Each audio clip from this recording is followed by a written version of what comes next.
Rhode Island. Established in 1790, it's the smallest state by area in the U.S. and has a population of almost 2 million people.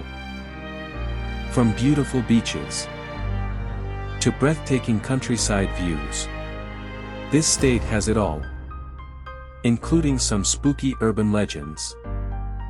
Here are 5 urban legends from the state of Rhode Island.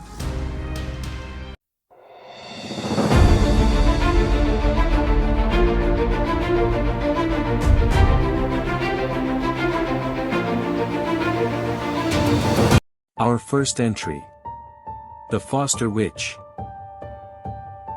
Anne Foster was an Andover widow accused of witchcraft during the Salem witch trials. In 1692, when a woman named Elizabeth Ballard came down with a fever that baffled doctors, witchcraft was suspected, and a search for the responsible witch began. 2 afflicted girls from Salem Village, Ann Putnam and Mary Walcott, were taken to Andover to seek out the witch, and fell into fits at the sight of Anne Foster. Anne, 7 years a widow, was arrested and taken to Salem prison.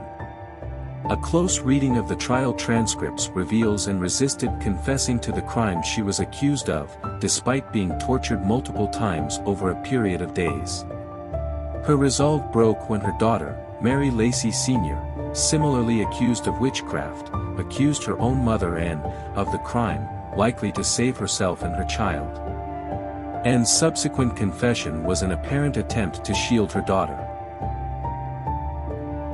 Convicted, Anne died in a Salem jail on December 3, 1692, at the age of around 75, after 21 weeks of imprisonment before the trials were discredited and ended. Next up. Tower Hill Road.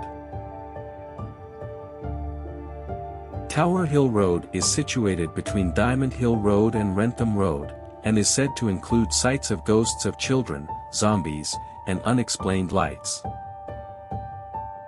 Ghostly children are sighted frequently while driving on this stretch of road. Many have reported seeing a little boy riding his tricycle down the shadowy road near dusk, disappearing when their car gets near. Others claim to have seen a young boy run down the road with his dog, then veer in front of your car before disappearing into thin air. Our next spooky legend, the Palatine. It is said that in the 1700s, a passenger ship called the Palatine was stranded at sea during a storm. In one version of the tale, the ship was taken over by pirates who held the passengers captive and murdered the crew. Another version involves a mutiny by the crew who murdered the captain and imprisoned the passengers. In both versions, the passengers ended up on an abandoned ship that eventually crashed on Block Island. While most of them were rescued and relatively unharmed, one woman was accidentally left on the ship. The people of the town burned the ship to avoid other boats getting caught up in the debris, and the cries from the remaining passenger were heard as the fires blazed. It is said the ghost of the woman is still spotted and the image of the burning ship reappears each year. Next up. Fingernails Freddy. The horror movie character known as Freddy Krueger is thought to have been inspired by a creepy tale in Rhode Island. The stories of Fingernails Freddy, a violent man living in the woods with long fingernails, date back to the 19th century. The story says anyone that wanders onto his former property in the woods is murdered. There is some speculation that Fingernails Freddy is actually a man who lost his family when neighborhood children set their home on fire.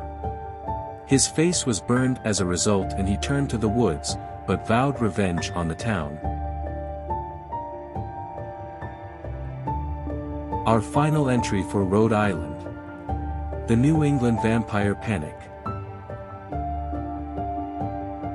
The New England Vampire Panic is a well-documented period of history fueled entirely by urban legend and fear. Rhode Island was at the center of this series of unfortunate events consisting of the exhumation of corpses and burning of internal organs. The myth at the time was that tuberculosis was caused by the dead consuming the life of their surviving family members. The people of this time period thought the only way to stop the disease was to dig up the dead and burn their hearts to halt the vampire activity. So, what did you think of our selection for Rhode Island's urban legends? How many of these legends have you heard of? Drop a comment and let me know. And as always, thank you for watching.